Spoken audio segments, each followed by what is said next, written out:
दो दोस्त बीएससी की पढ़ाई एक साथ करते हैं, ग्रेजुएट होते हैं। उसके बाद ये दोनों सोचते हैं कि क्यों ना कहीं बाहर जाया जाए, वहाँ पे जाके काम किया जाए। इसीलिए ये लोग क्या करते हैं, अपने घर से लगभग 1200 किलोमीटर दूर एक कंपनी में जॉब करने लगते हैं, वहीं पे रहने लगते हैं एक साथ। ये दोनों जिगरी दोस्त होते हैं, एक एक बात एक दूसरे से शेयर करते हैं। लेकिन दोस्तों इसी बीच क्या होता है, इनमें से एक दोस्त की पत्नी आ जाती है वहाँ पे रहने के लिए। अब जो दूसरा दोस्त होता है वो कहता है कि तू अकेला कहाँ रहेगा, तू ऐसा कर, तू हमारे साथ ही रह लेकर यहाँ पे। तो वो दोनों दोस्त और उसकी पत्नी एक साथ रहते हैं। इसी बीच जो दूसरा दोस्त होता है उसके मन में खोट आ जाता है। वो क्या करता है, एक दिन समय रहते ही जब उसकी पत्नी नहाने जाती है तो वो उसकी कुछ वीडियो बना लेता है, फ़ोटो खींच लेता है और उसके बाद अपने दोस्त को ब्लैकमेल करने लगता है। और दोस्तों जो उसका दूसरा वाला दोस्त था वो बहुत ज़्यादा शरीफ था। वो उससे कहता है कि इन फोटो को डिलीट कर दे, वीडियो को डिलीट कर दे, तू क्यों मुझे बदनाम कर रहा है। लेकिन पहला वाला दोस्त मानता नहीं है। वो बार बार उसे धमकी देता रहता है कि मैं तेरी पत्नी की वीडियो को, फोटो को सोशल मीडिया पर डाल दूंगा। और दोस्तों ऐसे ही समय गुजरते गुजरते क्या होता है, एक दिन इन दोनों दोस्तों में से एक की हत्या कर दी जाती है और हत्या करके उसके शरीर के 9 टुकड़े शहर के अलग अलग इलाकों में फेंक दिए जाते हैं। और जब इस केस का खुलासा होता है तो दोस्तों लोग सोचने पर मजबूर हो जाते हैं कि आखिर एक दोस्त जिस पे कि भाई से भी ज़्यादा विश्वास किया गया था, वो ऐसा भी कुछ कर सकता है। दोस्तों आज की कहानी से हम बस यही जानना चाहेंगे कि आखिर ऐसा क्या हुआ था, उसने अपने दोस्त की पत्नी की वीडियो क्यों बनाई थी और इनमें से किसकी हत्या हुई थी। तो दोस्तों कहानी मैं शुरू करूंगा उससे पहले बस आपसे यही कहना चाहूँगा कि अगर आप मेरे चैनल पर नए हैं तो चैनल को जल्दी से सब्सक्राइब कर दीजिएगा, ताकि रोजाना शाम को 8 बजे मैं आपके लिए एक सच्ची घटना की कहानी लेकर आ सकूँ। नमस्कार दोस्तों, मैं गौरव शर्मा और आप देख रहे हैं गौरव शर्मा सफ़र। दोस्तों आज की जो सच्ची घटना मैं आपको सुनाने जा रहा हूं, ये सच्ची घटना शुरू होती है गुजरात प्रदेश के जिला भरूच से। और यहीं पे एक थाना लगता है, थाने का नाम है सी डिवीजन पुलिस स्टेशन। और यहीं पे भोलाव के पास एक GIDC है। वहाँ पे दोस्तों क्या होता है, मैं बात कर रहा हूँ 29 मार्च 2025 की शाम लगभग 5 बजे का समय होता है। होता क्या है, वहाँ से एक राहगीर गुजर रहा होता है। वो राहगीर देखता है कि कुत्ता होता है और वो कुत्ता नाली के पास जाता है, एक पॉलीथीन को खींच रहा होता है और बड़ी जद्दोजहद कर रहा होता है इस पॉलीथीन को खींचने की। और राहगीर जाता जाता उसे देखता जा रहा होता है। तभी अचानक देखता है वो कुत्ता क्या करता है, उस पॉलीथीन को नाली से निकाल के ले आता है और उसके बाद उस पॉलीथीन को फाड़ देता है, ये देखने के लिए कि उसके अंदर क्या है। और दोस्तों जैसे ही वो कुत्ता उस पॉलीथीन को फाड़ता है तो राहगीर की आंखें फटी की फटी रह जाती हैं उस पॉलीथीन के अंदर के हिस्से को देखकर। दरअसल उस पॉलीथीन के अंदर एक इंसान का सर था।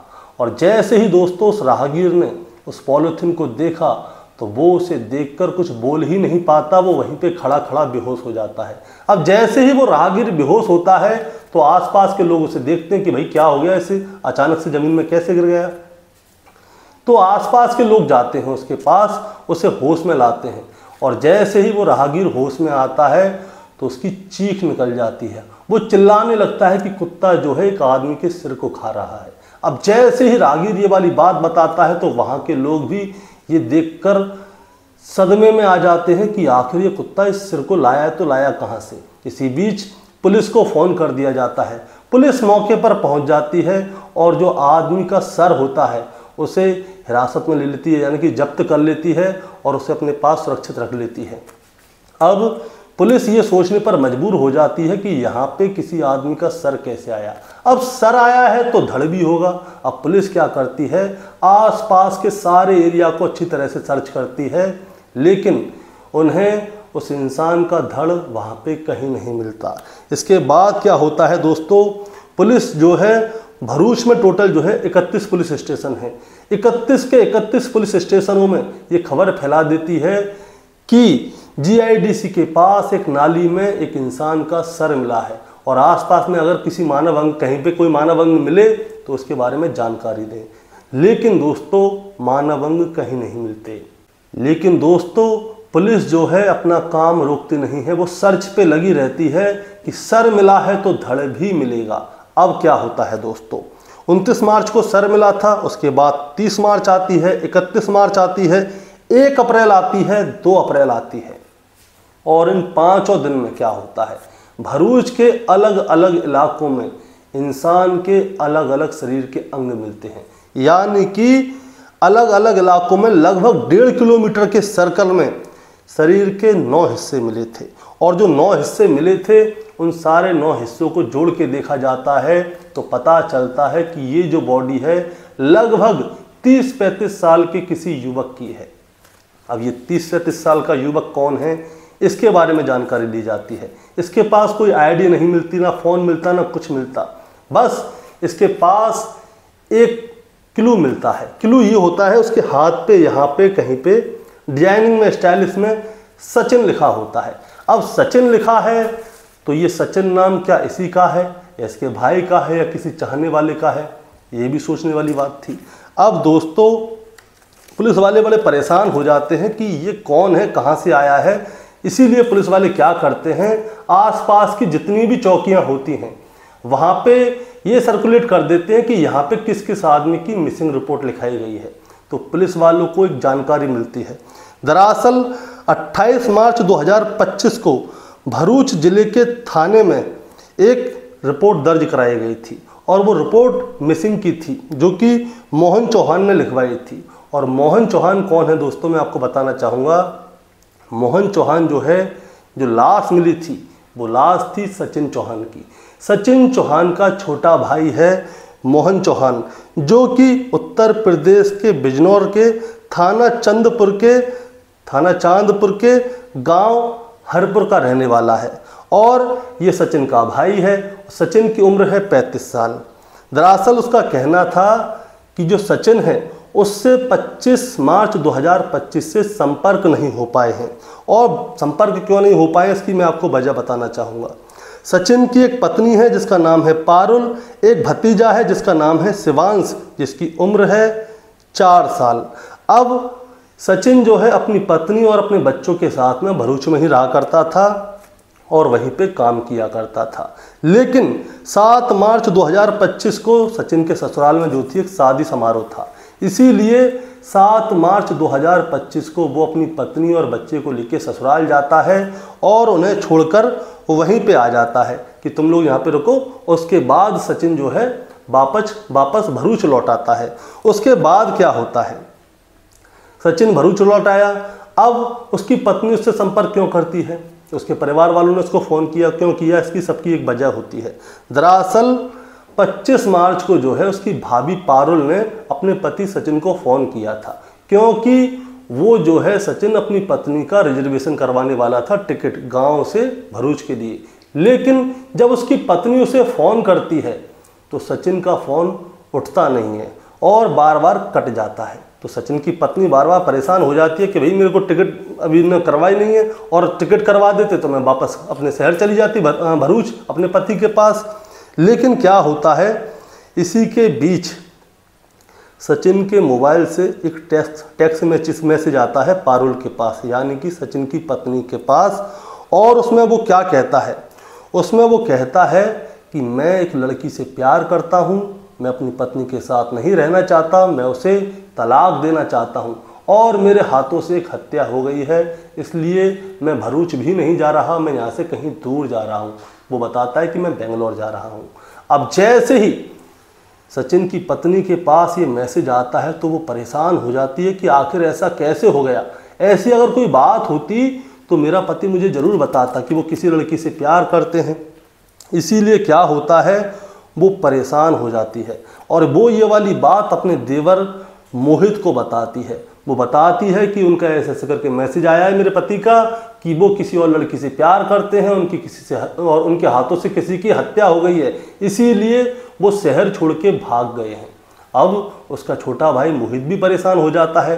तो मोहित क्या करता है, सीधे गुजरात जाता है जहाँ पे सचिन रहा करता था और वहाँ पे जो नज़दीकी पुलिस स्टेशन होता है वहाँ पे पहुँच जाता है। और इसके साथ में इसका एक दोस्त होता है शैलेंद्र, जो कि सचिन का खास यार था।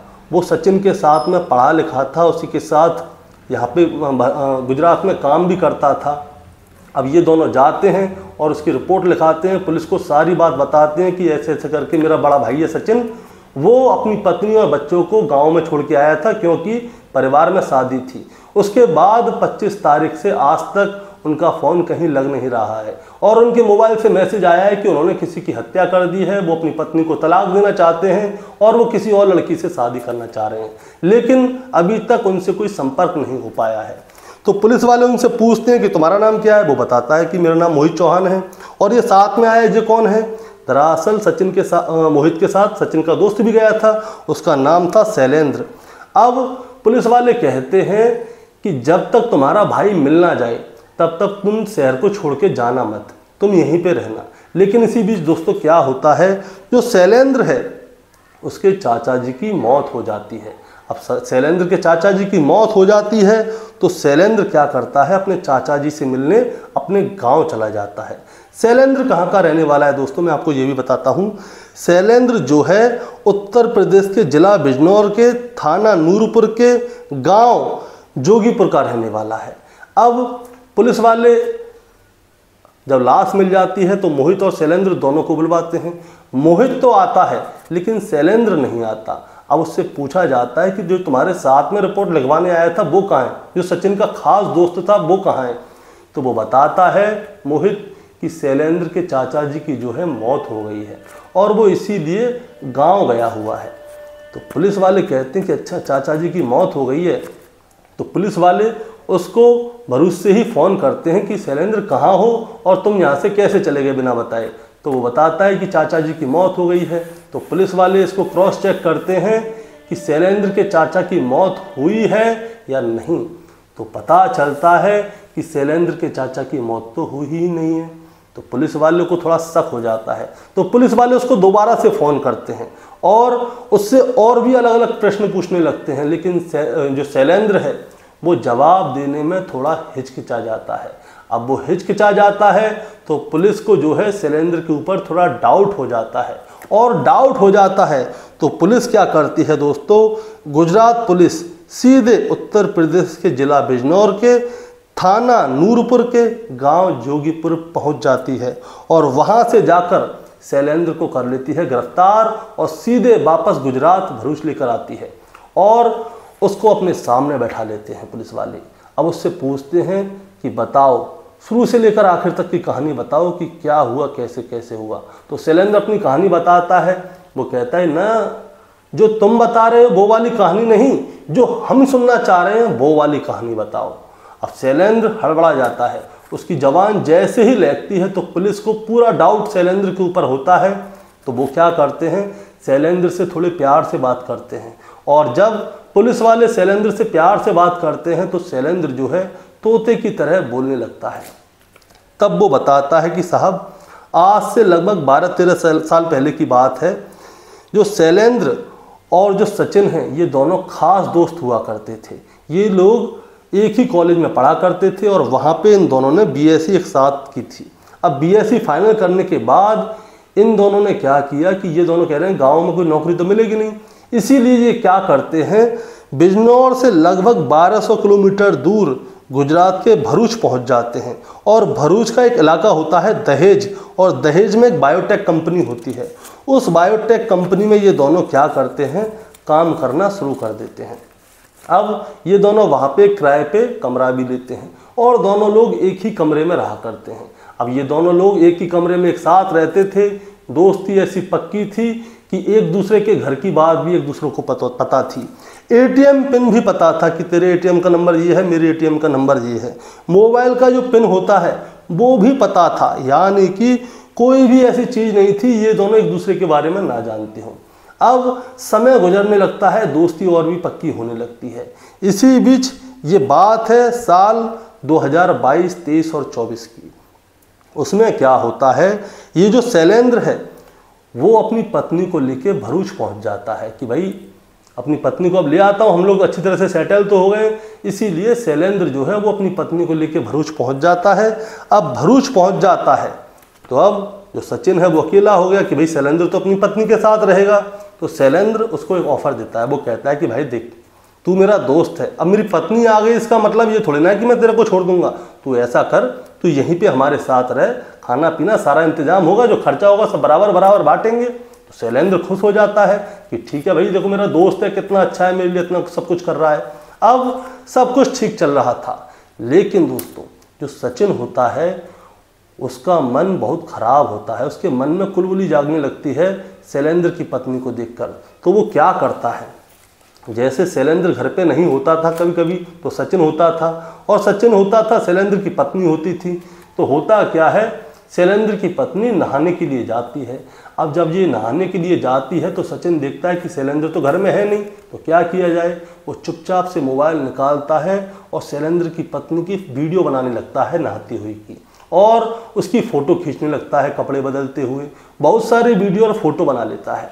अब समय ऐसे गुजरने लगता है, ना सचिन को शैलेंद्र को कुछ पता है, ना उसकी पत्नी को कुछ पता है, लेकिन सचिन खुरापाती दिमाग का था, उसने वीडियो और फोटो दोनों खींच ली। अब इसके कुछ समय बाद क्या होता है, सचिन जो है अपनी पत्नी के साथ आ जाता है भरूच से। पहले शैलेंद्र की पत्नी आई थी, अब सचिन की पत्नी आती है। तो ये दोनों क्या है, अलग अलग कॉलोनियों में रहने लग गए। लेकिन अब कहानी में ट्विस्ट आता है।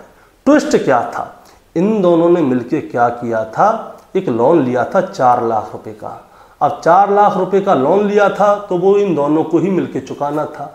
अब मिलके चुकाना था तो सचिन के मन में क्या है, पाप आ जाता है, और वो क्या करता है, वो लोन को चुकाना रोक देता है रास्ते में, वो किस्तें चुकाने रोक देता है। और जैसे ही किस्तें जाना बंद होती हैं तो शैलेंद्र सचिन से पूछता है कि भाई तू लोन क्यों नहीं भर रहा है, उसकी ब्याज और बढ़ती जा रही है। तो सचिन साफ कह देता है कि भाई देख, अब आगे से ये सारा लोन तुझे चुकाना है, मैं तो नहीं चुकाऊंगा। वो कहता है क्यों नहीं चुकाएगा, कि नहीं चुकाऊंगा, मेरी मर्जी। अब इन दोनों के बीच में कहासुनी होती है। कहासुनी होती है तो तभी क्या होता है, सचिन क्या करता है, शैलेंद्र की पत्नी की जो फोटो और वीडियो होती हैं वो शैलेंद्र को दिखाता है, और वो कहता है कि देख, तेरी पत्नी की फ़ोटो वीडियो सब मेरे मोबाइल में है, अगर तू ज़्यादा बोलेगा ना तो इन सबको सोशल मीडिया पर डाल दूंगा, और फिर सोच तेरा क्या होगा। अब ये जैसे ही शैलेंद्र देखता है तो शैलेंद्र के पैरों के नीचे से ज़मीन खिसक जाती है, और वो पगला जाता है कि यार, मैंने जिस पे सबसे ज़्यादा विश्वास किया वही मुझे धोखा दे गया। मैंने इसको अपने भाई की तरह अपने घर में रखा, लेकिन इसने अपनी माँ जैसी भाभी के ऊपर गंदी नज़रें डाली और उसकी वीडियो बनाई, उसकी फ़ोटो खींची। इसीलिए दोस्तों क्या होता है, सचिन और शैलेंद्र के बीच में अनबन हो जाती है। अनबन ऐसी हो जाती है कि ये दोनों एक दूसरे का चेहरा भी नहीं देखते हैं। अब क्या होता है, अब तारीख आती है 24 मार्च 2025। 24 मार्च 2025 को क्या होता है, 24 मार्च 2025 को शैलेंद्र जो है सचिन को फ़ोन करता है और उससे कहता है कि तू ऐसा कर, आज मेरे घर पे कोई नहीं है, तू शाम को घर आ, हम लोग पार्टी करेंगे। सचिन की पत्नी पहले ही अपने गांव गई हुई थी, उसके ससुराल में जो थी शादी थी, सचिन अपनी पत्नी को छोड़ के वापस आ गया था, मैंने आपको पहले ही बताया है। तो सचिन क्या कहता है कि ठीक है, आ जाता हूँ शाम को, तेरे घर पे टेंशन क्यों ले रहा है, पार्टी शार्टी करेंगे। अब सचिन जो है वो कहाँ पे रहता था दोस्तों, मैं आपको ये बताना चाहूँगा। सचिन जो है अपनी पत्नी के साथ वेदांत सोसाइटी में रहा करता था, और जो शैलेंद्र है वो हरिधाम सोसाइटी में रहा करता था अपनी पत्नी के साथ। अब इन दोनों की ही पत्नी घर पे नहीं थी, इसीलिए शैलेंद्र ने सचिन को अपने घर पे बुला लिया हरिधाम सोसाइटी में। हरिधाम सोसाइटी में शाम के समय पे सचिन पहुंच जाता है हिलता हिलता कि भैया आज तो मेरा दोस्त मेरे को शराब पिलाएगा। लेकिन शैलेंद्र ने कुछ और सोच के रखा हुआ था। शैलेंद्र ने क्या सोचा था दोस्तों, पहले मैं आपको ये बताता हूँ। शैलेंद्र ने सोचा था कि मैं सचिन को खूब सारी दारू पिला दूंगा, उसके बाद उसका मोबाइल जो है निकाल लूँगा और उसके मोबाइल में से सारी फ़ोटो वीडियो डिलीट मार दूंगा ताकि मैं फ्री हो जाऊँ। अब रात का समय होता है और सचिन जो है शैलेंद्र के घर पे पहुंच जाता है। शैलेंद्र पहले से ही घर पे दारू वगैरह शराब वगैरह रख के बैठा होता है, चखना वगैरह सारी व्यवस्थाएं होती हैं। इसके बाद ये दोनों बातें करते हैं और बातें करते करते पैग बनाते हैं और एक दूसरे से टक्कर मारते हैं और पीना शुरू कर देते हैं। और शैलेंद्र जैसा सोच रहा था वैसा ही होता है। सचिन क्या है, शराब इतनी ज़्यादा पी लेता है कि वो होश में ही नहीं रहता, और जब वो होश में नहीं रहता तो उसके बाद वो लौट जाता है उसी जगह पे जहाँ पे बैठा होता है। तो शैलेंद्र क्या करता है, वो चुपचाप से उसका मोबाइल निकालने की कोशिश करता है। लेकिन सचिन ने पहले से ही मोबाइल छुपा के रखा था, वो भी दिमाग चला के आया था। लेकिन जैसे तैसे करके शैलेंद्र सचिन के मोबाइल तक पहुंच जाता है। वो उसका पिन खोल के देखता है, पासवर्ड डालता है, मोबाइल खुल जाता है, लेकिन उसे कहीं पे भी वो फोटो और वीडियो दिखती नहीं है। अब जब उसे फोटो वीडियो नहीं दिखती तो उसे बहुत ज़्यादा गुस्सा आती है और तब तक सचिन भी जाग जाता है, सचिन को होश आ जाता है। अब होश आ जाता है तो इनके बीच में हाथापाई होना शुरू हो जाती है और हाथापाई होते होते होते होते जो शैलेंद्र है वो सचिन के ऊपर कुछ ज़्यादा ही जोर से वार कर देता है। एक धारदार हथियार उठा के उसके ऊपर वार कर देता है और जैसे ही वार करता है सचिन वहीं पे गिर जाता है। अब शैलेंद्र ने भी शराब पी हुई थी। इसके बाद क्या होता है, सचिन की लाश तो पड़ी होती है, लेकिन शैलेंद्र क्या करता है, वो नशे में होता है, वो वहीं की वहीं बैठ जाता है और वहीं पे सो जाता है। अब जैसे ही सोता है तो अब वो अगले दिन यानी कि 25 मार्च 2025 की सुबह उठता है और उठने के बाद वो सीधा नहा धो के अपने काम पे चला जाता है, जिस बायोटेक कंपनी में जो जॉब करता था, और वहाँ पे ऐसे दिखाता है जैसे कि उसने कुछ किया ही नहीं है। अब सारे दिन वो काम करता है, सारे दिन काम करने के बाद वो शाम को वापस अपने घर लौट कर आता है। अब शाम को घर लौटने के पहले क्या करता है दोस्तों, मैं आपको ये बताता हूँ। वो घर लौटने से पहले जाता है बाजार कुछ ज़रूरी सामान खरीदने के लिए, और वो बाजार से क्या ज़रूरी सामान खरीदता है दोस्तों मैं आपको बताता हूँ। वो खरीदता है एक आरी, ताकि वो सचिन की लाश के टुकड़े कर सके, और वो खरीदता है पॉलीथिन। पॉलीथिन इसलिए ताकि वो सचिन की जो बॉडी के पार्ट होंगे वो उन्हें पॉलीथिन में डाल के जहाँ पे फेंकना है वहाँ पे फेंक सके। और घर को साफ करने के लिए बहुत सारे कपड़े खरीदता है, जैसे पेंटर लोग धोती वगैरह साड़ी वगैरह लाते हैं ना साफ सफाई के लिए, वैसी ही साड़ी वगैरह लेकर आता है। और एक लेडीज़ गाउन खरीदता है और एक दुपट्टा खरीदता है। अब इसके बाद 25 तारीख की शाम को वो पहुंचता है घर। घर पे कोई नहीं होता, वो घर पे जाके आरी सेट करता है। उसके बाद सचिन के शरीर के 9 टुकड़े करता है, और 9 टुकड़े करने के बाद वो क्या करता था दोस्तों मैं आपको बताता हूँ। जो वो लेडीज़ गाउन लाया था उस लेडीज़ गाउन को पहन लेता था रात को, और उसके ऊपर दुपट्टा डाल देता था, और उसके बाद पॉलीथिन को लेके जाता था। अब वो लेडीज़ गाउन क्यों पहनता था मैं आपको ये बता देता हूँ, ताकि अगर कहीं पे पुलिस उसे ढूंढे कि सीसीटीवी में कि कौन इस लाश के टुकड़े को फेंक के गया है, तो पुलिस को ये लगे कि कोई औरत या महिला उस लाश के टुकड़े को फेंक के गई है। इसीलिए ये क्या करता था, लेडीज़ गाउन पहनता था और रोज़ाना रात को एक टुकड़ा लेके जाता, कहीं पे नाली में फेंक देता, कहीं झाड़ियों में फेंक देता, और वहाँ से सीधा घर आ जाता। ये सोचता था कि ये पकड़ा ही नहीं जाएगा। इसके बाद इसने क्या किया दोस्तों मैं आपको बताता हूँ। जो सचिन का एटीएम कार्ड था, उसका जो एटीएम कार्ड होता है उसे वो निकाल लेता है, और उस एटीएम कार्ड के ऊपर ही उसका पिन नंबर लिख देता है, और उसको एटीएम के आसपास कहीं पे फेंक देता है, ताकि अगर किसी को वो एटीएम कार्ड मिले तो उसका पिन नंबर वो देखेगा, और पिन देखेगा तो वो एटीएम में जाकर उससे पैसे निकालेगा, और पैसे निकालेगा तो सीसीटीवी कैमरे में उसका चेहरा आएगा, और चेहरा आएगा तो वो पकड़ा जाएगा और सचिन बच जाएगा। इसीलिए वो एटीएम कार्ड को भी फेंक देता है।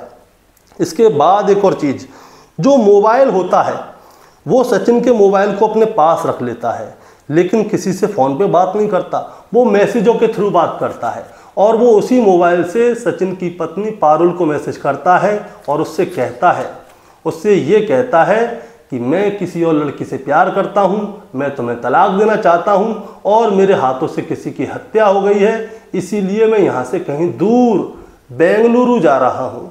अब दोस्तों होता क्या है, जो शैलेंद्र था उसने अपने दोस्त की हत्या कर दी। वो सोच रहा था कि वो पकड़ा नहीं जाएगा, लेकिन उसी की कमियों की वजह से वो पकड़ा जाता। शैलेंद्र ने ये सारी बातें अपने मुंह से कबूली हैं। अब शैलेंद्र के साथ क्या होता है, अब पुलिस वाले क्या करते हैं दोस्तों, अदालत से उसे अपने कस्टडी में लेने के लिए कुछ दिन की मोहलत मांगते हैं। इसीलिए उसे 8 दिन के लिए रिमांड पे पुलिस वालों के पास छोड़ दिया गया है। अभी उसको जेल नहीं भेजा गया, उसे रिमांड पे डाला गया है कि असली वजह उसकी पत्नी की फोटो और वीडियो बनाने की थी या कोई और वजह थी जिसकी वजह से इसने अपने दोस्त सचिन की हत्या की है। और दूसरी बात दोस्तों, शैलेंद्र ने अकेले ही अपने दोस्त सचिन की हत्या की है या उसके साथ में कोई और भी मिला हुआ था, ये सारी जानकारी अब 8 दिन की जो रिमांड है उससे पता चलेंगी। तो दोस्तों, इस कहानी को सुनाने का मतलब आपको परेशान करना या विचलित करना बिल्कुल नहीं है, बस आपको बताना है और जताना है। बताना और जताना ये है सबसे बड़ी बात। हमारे यहाँ पे कहावत है, गुरु से बैर मित्र संग चोरी, याहो निर्धन याहो कौड़ी। हमारे यहाँ पे ना तो गुरु से कोई बैर करते हैं, जो हमें शिक्षा देता है हमारे यहाँ पे उसके लिए कोई गलत शब्द नहीं बोलते, और जो मित्र होता है उससे चोरी नहीं करते, लेकिन इसने मित्र के साथ ही चोरी कर ली। और दूसरी बात ये, पहले क्या होता था, जब कोई बाहर का पुरुष घर में आता था तो महिलाएं जो हैं वो पर्दा करती थीं, घर के अंदर रहती थी, उनके सामने नहीं आती थीं।